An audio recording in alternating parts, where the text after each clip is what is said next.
Waalaikumsalam warahmatullahi wabarakatuh.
Karena Allah masih memberikan kemampuan kepada kita semua, masih memberikan kesehatan dan kesehatan sehingga kita mendapat hadir kembali di sekolah yang sangat kita. Assalamualaikum mari sama-sama kita sanjungkan kepada Nabi Muhammad SAW yang telah membawa kita keluar dari dalam jahiliyah menuju alam Islam sebagaimana yang kita rasakan. Sebelum kita lanjutkan pelajaran, Bapak ingin tahu apakah kalian hadir semua? Alhamdulillah kita masih diberikan kesempatan oleh Allah Subhanahu wa Ta'ala sehingga kita dapat hadir kembali semuanya pada hari yang berbahagia. Pada hari ini kita belajar tentang Al-Quran Hadis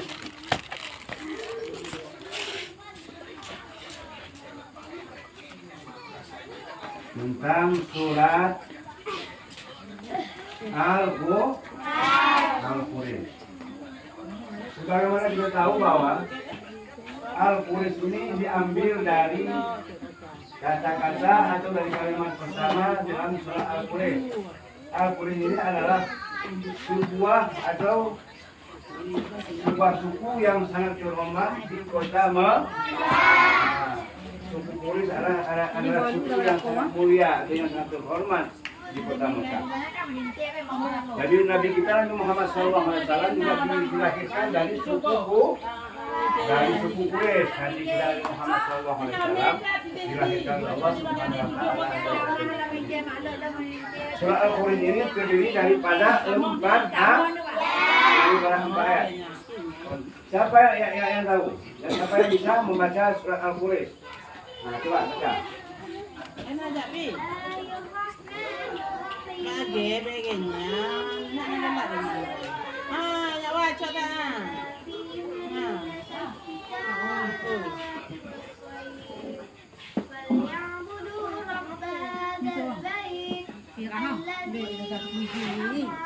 Gantung warnanya. Ya, habis bulan. Kemudian siapa yang bisa membaca penggal-penggal? Yang ayat pertama, ayat kedua, ayat ketiga, siapa? Siapa yang bisa membaca ayat pertama? Saya Pak. Juga. Li'ila fi Quraisy. Iya, li'ila fi Quraisy artinya karena kebencian orang-orang Quraisy. Yaitu li'ila fi Quraisy. Maksudnya kebencian orang-orang Quraisy. Ayat kedua siapa? Ayat kedua. Siapa yang baca?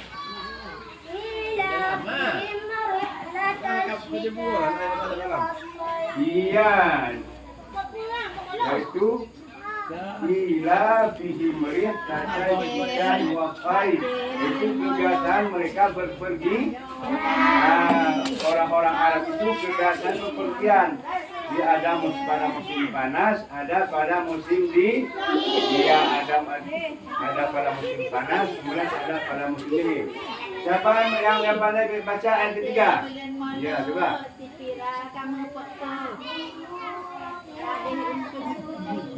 Ya falyabudu rabb hadzal bait. Yaitu artinya maka hendaklah mereka menyembah. Bait dulu, bait itu artinya rumah. Rumah apa rumah? Yaitu rumah Allah, yaitu Ka'bah. Nah, rumah Allah itu yaitu Ka'bah. Di bait tidak rumah. Ka'bah. Yaitu mereka maka hendaklah mereka menyembah bait, yaitu Ka'bah. Maka kiblat kita umat Islam itu menghadap ke Ka'bah. Maka menyembah Allah Ta'ala itu bukan menyembah Allah Ta'ala itu bukan menyembah batu. Jadi hadapan kita kepada Ka'bah. Kenapa Ka'bah? Karena Ka'bah itu merupakan rumah Allah. Siapa yang bisa membaca ayat terakhir? Keempat.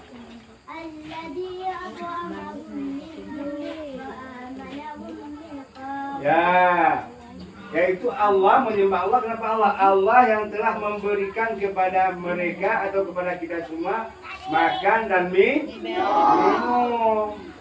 Nah, dan Allah Ta'ala menjaga kita daripada ketakutan. Coba bacaan. Siapa pandai bacaan di turunan? Coba. Karena kebiasaan orang-orang Arab itu kebiasaan mereka berpergian pada musim panas dan dingin. Hendaklah mereka menyembah Tuhan pemilik rumah dan telah memberi makan kepada mereka yang mengamankan mereka dari ketakutan. Iya, sebagaimana yang telah kita katakan ini, sebagaimana yang telah dibacakan oleh teman kalian Dahlia, bahwa Allah Ta'ala itu menyuruh kita menyembah rumahnya, yaitu Ka'bah. Allah Ta'ala telah mencukupkan makanan minum kita. Kemudian Allah Ta'ala juga telah menjaga kita daripada rasa ketakutan. Nah, itu daripada tujuan dan maksud dari diturunkan surat Al-Qur'an. Nah, sekali-sekalinya Bapak tanya, surat Al-Qur'an diturunkan di mana? Di kota Mekah. Yaitu surat Al-Qur'an ini tergolong daripada surat Makki, yaitu surat Al-Qur'an atau ayat Al-Qur'an yang diturunkan di kota Mekah. Kemudian surat yang berapa? Iya, surat yang ke-106. Seluruh surat di dalam Al-Quran adalah 114 surat. Jadi surat Al-Quran ini adalah termasuk surat yang 106 yang diturunkan di kota Mekah dengan jumlah ayatnya 4 ayat. Di dalam surat Al-Quran itu penegasannya adalah tentang menyembah Allah. Allah telah memberikan makanan minum kepada kita. Maka disuruhkan disembah Allah Subhanahu wa Ta'ala untuk menghadap kita kepada rumahnya, baik yaitu Ka'batullah, agar kita dapat menyembah Allah Subhanahu wa Ta'ala yang telah memberikan makan dan minum dan telah menjaga kita daripada rasa ketakutan. Nah, sekarang sebelum Bapak ini tanya sekali lagi, siapa yang tahu di mana surat Al-Qur'an diturunkan? Gimana? Di kota Mekah. Harus kita ingat bahwa surat Al-Qur'an itu diturunkan di kota Mekah. Berapa ayat? Berapa? 4 ayat. Kemudian termasuk surat berapa? 106. Dari surat Al-Qur'an diturunkan di kota Mekah. Jumlahnya 4 ayat. Surat ke-106 yaitu penegasan tentang agar manusia menyembah Allah Subhanahu wa Ta'ala yang telah memberikan makanan minum kepada kita dan telah menjauhkan atau menghilangkan rasa ketakutan. Jadi ini yang perlu kita camkan, yang perlu kita ingat. Anak-anak Bapak sekalian, Nabi Muhammad SAW telah menerima Al-Quran ini sebagai pedoman hidup kita umat manusia, sebagai pedoman hidup umat manusia. Di seluruh di dalam Al-Quran ini diceritakan berbagai persoalan. baik persoalan yang menyangkut dengan kehidupan kita umat manusia sama manusia, maupun kehidupan kita nanti di hari akhirat, maupun tentang pelaksanaan hukum-hukum. Maka setelah diturunkan Al-Quran, Nabi Muhammad SAW menegaskan perincian atau menerangkan isi-isi Al-Quran tersebut. Maka namanya hadis Nabi Muhammad. Hadis Nabi Muhammad itu adalah perkataan Rasulullah SAW yang menyangkut dengan penegasan hukum. Itu dikatakan hadis. Jadi hadis itu adalah ucapan Nabi Muhammad atau ucapan, perbuatan dan diamnya Nabi Muhammad SAW, yaitu tentang penegasan hukum. Di dalam Al-Quran disampaikan secara global. Umpamanya contoh, di dalam Al-Quran disuruh kita dirikalah salat dan bayarkanlah zakat. Maka dirikalah salat dan bayarkan zakat. Maka diterangkan bagaimana dirikalah salat, maka diterangkanlah oleh Nabi Muhammad SAW melalui hadis-hadisnya. Yang perlu kita pahami bahwa pedoman hidup kita umat manusia ini ada dua. Pertama namanya Al-Quran, yang kedua hadis Nabi. Inilah pokok pangkalnya pedoman hidup kita umat manusia ini adalah dua perkara. Yang pertama Al-Quran dan yang kedua hadis Nabi Muhammad SAW. Apabila kita berpegang kepada dua-duanya, maka selamatlah kita dunia dan akhir. Kenapa selamat dunia dan akhirat? Karena di dalam Al-Quran diceritakan bagaimana hubungan baik. Apa manfaatnya hubungan baik kita sama manusia? Apa pula ruginya hubungan baik kita sesama manusia? Seperti pembahasan kita pada hari ini. Pembahasan kita pada hari ini adalah Allah Subhanahu wa Ta'ala telah menjamin bahwa manusia itu akan diberi makan dan minum, dicukupkan makan. Yang penting manusia itu mau berusaha. Nah, setelah diberikan makan dan minum oleh Allah Subhanahu wa Ta'ala, Allah jamin menghilangkan rasa ketakutan di dalam hati kita.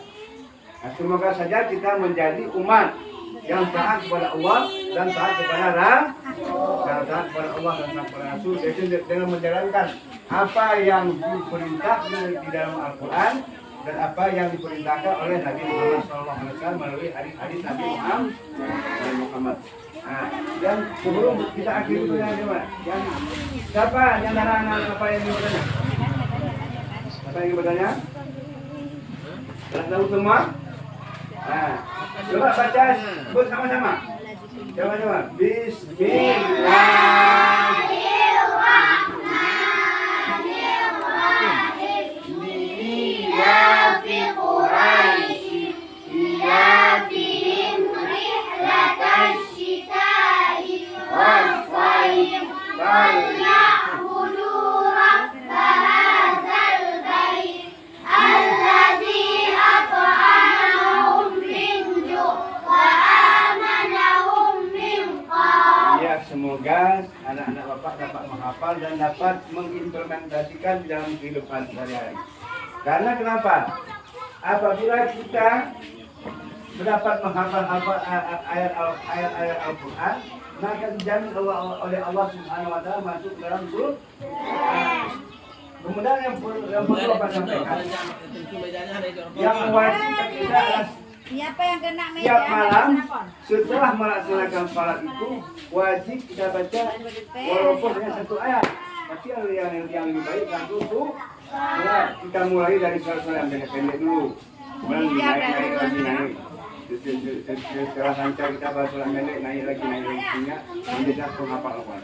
Bagi siapa yang menghafal Al-Quran, baik dunia maupun akhirat sudah dijamin oleh Allah Subhanahu wa Ta'ala masuk ke dalam surga. Nah, ini yang perlu penekanan yang perlu Bapak sampaikan, bahwa agar kita menjadi makhluk atau insan Qur'ani yang dapat memahami dan menghafal ayat-ayat. Sebelum kita akhiri pada beberapa ini, ada yang ingin ditanyakan? Ada? Tidak ada yang tidak. Kemudian sudah bisa hafal semua? Sudah. Alhamdulillah.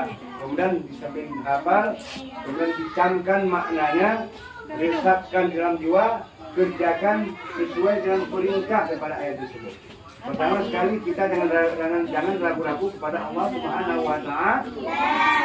Lalu untuk agar kita tidak ragu-ragu kepada Allah Subhanahu wa taala bahwa kita harus melaksanakan yaitu perintahnya itu dengan melaksanakan salat 5 waktu dengan menghadapkan kita ke arah Baitullah itu rumah Allah itu kalau nanti orang mengatakan apa itu Baitullah itu rumah Allah. Yang mana rumah Allah? Ka'bah. Apa Allah di situ tinggal? Tidak. Nah, nanti ada kawan-kawan kalian yang bertanya, itu rumah Allah. Apa Allah di Ka'bah tinggal? Tidak. Allah tidak Allah tidak bertempat. Allah itu tinggal mana meliputi langit dan bumi. Tapi Ka'bah itu telah dimuliakan oleh Allah Subhanahu wa taala, maka wajiblah bagi umat Islam itu menghadap kiblatnya ke Ka'bah karena itu rumah Allah Subhanahu wa taala. Demikian saja, kalau memang sudah tidak ada lagi yang ditanyakan, kita cukupkan pada hari ini. Semoga saja anak-anak Bapak dapat menghafal dan dapat mencamkan di dalam hati masing-masing, kerjakan sesuai dengan perintah Allah Subhanahu wa taala. Demikian saja yang dapat sampaikan pada hari ini. Semoga kita dapat diberikan panjang dan kita lanjutkan pada hari-hari pada bulan berikutnya. Nah, sebelum kita Bapak Agri baca doa dulu.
Penting sekali harus kita ingat bahwa apa yang kita sampaikan pada hari ini dapat dilakukan disampaikan secara baik. Wassalamualaikum warahmatullahi wabarakatuh. Waalaikumsalam warahmatullahi wabarakatuh.